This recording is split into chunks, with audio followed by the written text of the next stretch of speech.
kubhiyozelwa kubuya kukaNkosingiphile Nyondo esuthwini. Lomba womgidi kaBoy ebethe ndi kumakhasi onxibelelwano nalapho uluntu belibonakalisa ukuxhasa emva luvile ngengxaki zemali zolusapho. Olusapho lenze umbulelo eluntwini. Tunwabile kakhulu ngoba lento ndifumene inqabile kakhulu kwabanye abantwana.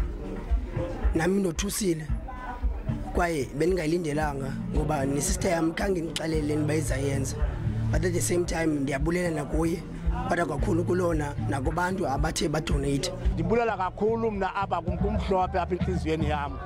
Ndiyayithanda into enzekileyo apha namhlanje enkulu ngaphezulu kwento ezikhoyo apha ePhakamisa lena ingaphezulu inkulu endikholiseka phakathi kum.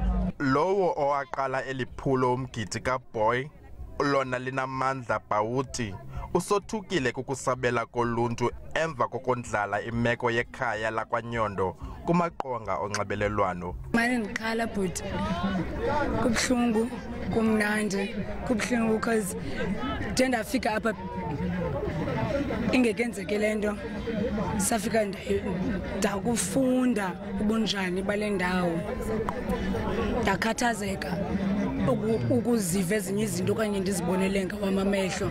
Esinye isixamali sisenziweyo siza kusiwa kwizifundo zikaNyondo. Abongile Yankisi kwiindaba ze SABC ePhakamisa.